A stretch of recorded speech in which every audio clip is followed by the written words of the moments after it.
Hello everyone, in this video I will go over my solution to the problem named bottom tire reversals. This problem is div 2E or div 1C taken from yesterday's Codeforces round and it's rated 2000.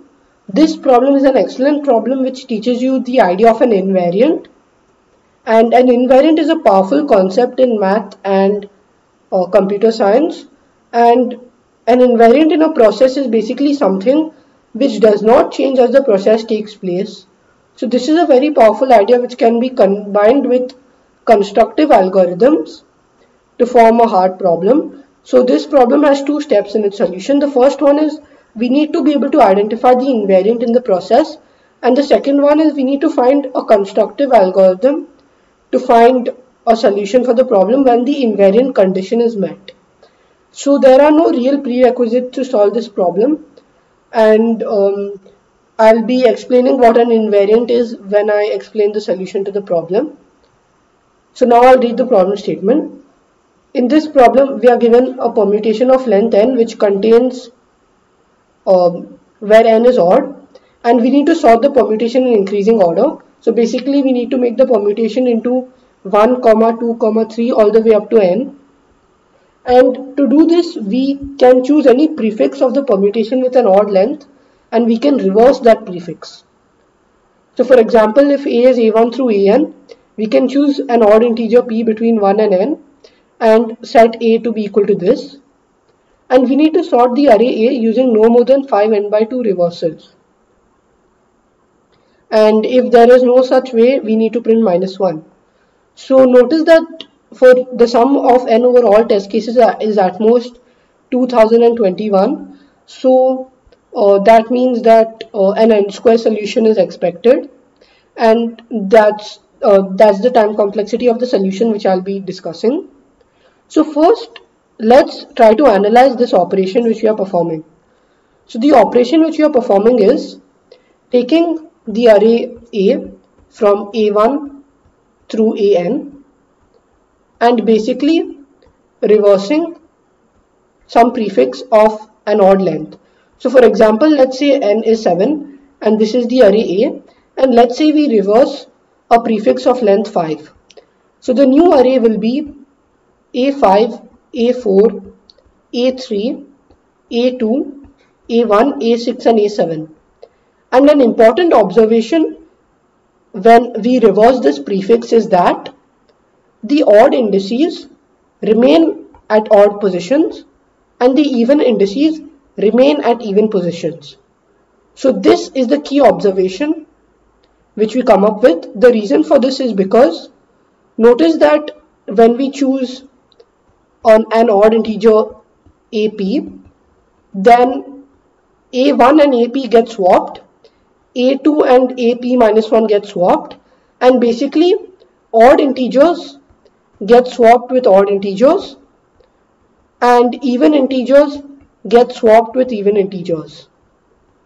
So that's why the invariant, or basically the condition which is always met, is that odd integers will remain in odd locations after any number of applications of this operation, and even integers will basically remain in even indices after any number of this operation. And that's why basically we just need to first check the condition that at each index I, ai modulo 2 is equal to I modulo 2, and this condition needs to be met because we know that the parity of the element at the ith index should be equal to the parity of the ith index because of this invariant.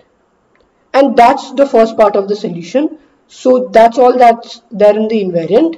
Now we actually need to come up with a constructive algorithm which basically solves the problem when this condition is met. So right away we know that if this condition is not met for any index I, then we print -1, and you'll notice that in the third sample test case the condition is not met because 2 is at an odd index, whereas 2 should actually be at an even index. And that's why the answer is -1 for the third sample test case. For the first and second sample test cases, the invariant is met, and this condition is met, and that's why the answers are not -1. And now I'll tell you, I'll describe an constructive algorithm to actually construct the sequence of operations which we'll perform to sort this array. So the key idea for a valid construction is to approach this problem recursively. The reason why we approach this problem recursively is because we know n is odd, and if n is odd, then even n minus 2 will also be odd. So that basically means if we can put the number n into position n and number n minus 1 into position n minus 1, then what is remaining is a permutation of length n minus 2. So basically we have a similar subproblem of length n minus 2, and we basically just need to sort the first n minus 2 numbers. And since n minus 2 is odd, like that's exactly why we have a similar subproblem of the same nature, and we can just use recursion to solve that. So basically we have reduced the problem into this step. Put number n into position n and put number n minus 1 into position n minus 1, and that's where our constructive thinking will come into the picture. So we'll approach this construction by a mix of thinking backwards and thinking forwards. The reason why we think backwards is because we want to get a good enough construction, keeping in mind the limit 5n by 2. So we know that this operation needs to be done in at most 5 steps, because the total number of operations will be 5 into n minus 1 by 2. If we took 6 steps, then it would actually be 6 into n minus 1 by 2, which is 3 into n minus 1, which is actually going to be greater than 5n by 2 in some cases. So that's why we need to actually accomplish this in 5 steps, so that the total number of operations is limited to 5n into n minus 1 by 2. So now I'll tell you 5 steps in which we can approach this construction. The first step actually involves thinking backwards. So this is actually going to be our last step in the code. So the first key pointer is that a simple possible previous state of the array is just n minus 1 all the way up till the last position. The reason why this is a possible second last state of the array is because from this state we can basically reverse a prefix of length n. So reverse the first n elements, and by reversing the first n elements we'll actually get what we wanted, and we'll actually get some numbers and then n minus 1 and then n, which is what we want. So that's why this is a possible previous state of the array. So we know that the last output which we'll be doing is reversing n. Now let's try to think forwards to actually reach this second last state. So to reach this state, we'll start forwards by thinking of getting n to position 1. So in order to get n to position 1, we can basically consider n occurring at some index I. So let's say that the array is something like this. So there are like some numbers over here, and then we basically have n at position I. Notice that I should be odd because n is odd, and that's why we can basically just reverse this prefix of length I because I is odd, and we can get n to position 1. So by getting n to position 1, we have done the first step. So the first step is going to print I. Now the second step will make sure that we can get n to position j minus 1, where j is the position of number n minus 1. So for example, if this is our array where we first had n at position 1, because we essentially the first step got n to position 1, and our array looked like this, and position j contained n minus 1, then what I'm saying is that let's bring n to position j minus 1. You'll get to know in a moment why I do this, but let's say that we got n to position j minus 1, and we can get n to position j minus 1 by reversing a prefix of length j minus 1. So this is going to be our second operation. The first operation is reverse a prefix of length I. The second operation is reverse a prefix of length j minus 1. Notice that there could have been a simpler construction if we just reverse the prefix of length j. However, j is actually even and we can only reverse an odd prefix. That's why we need to go a bit convoluted way, and that's why we can only reverse prefixes of length j minus 1 or j plus 1. So we reverse a prefix of length j minus 1 and then let's reverse a prefix of length j plus 1. So that's a third step. The third step is to reverse a prefix of length j plus 1, and by doing that, this is what we'll get. So we'll basically move the number j plus 1 to position 1.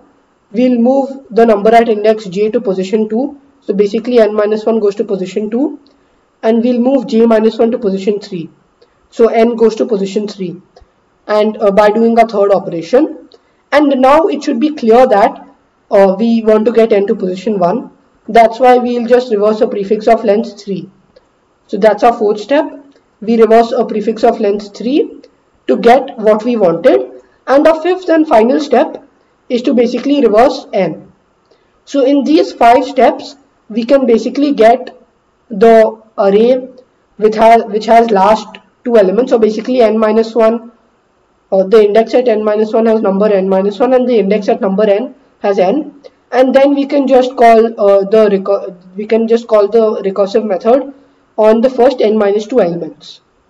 And that's the whole idea in a solution. So a solution actually used a mix of thinking backwards and thinking forwards, and that's required because this is a constructive algorithm, and it's kind of hard to get a straightforward way to think about it.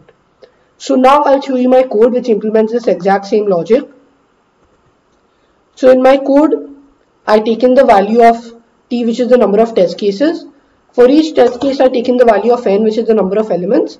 I have an array A of length n plus 1 because it's 1-based indexing, and is represents the invariant. So initially the invariant is true. If at any moment the AI percentage 2 or basically AI mod 2 is not equal to I mod 2, we basically set is to be false, and if is false, then we print minus 1. Otherwise, we notice that the number of operations is 5 into n minus 1 by 2, and we call our recursive method solve on the parameters n and the array A. So the solve takes in the value of n and A, and if n is 1, that's our base case. We return from there because there's nothing to sort. The first element is already sorted. Otherwise, we maintain I and j, which is the position of the occurrence of, or basically let's keep the variables as x and y. So x represents the occurrence of n and y represents the occurrence of n minus 1. So first we'll basically find the occurrence of n, and we'll basically reverse the first x elements. We'll reverse the prefix of length x, and we'll do that on our array A also, and that's our first value. Then the second value is basically reversing a prefix of length y minus 1, where y is the occurrence of n minus 1. The third operation is reversing a prefix of length y plus 1. Fourth operation is reversing a prefix of length 3, and the fifth operation is reversing a prefix of length n. And I'll do this on the array A. Notice that I'm using 1-based indexing, that's why this can be a bit tricky. So just keep these in mind, that when you're implementing it, you'll actually need to use some other values in the reverse function call, and that's basically our whole code. We'll just call solve of n minus 2 comma A, and the time complexity of this code is n square because it's actually n into n minus 2 because it's just n square because we call the recursive method n times and it takes around n times each time. And now I'll just submit this code to see that it gets accepted.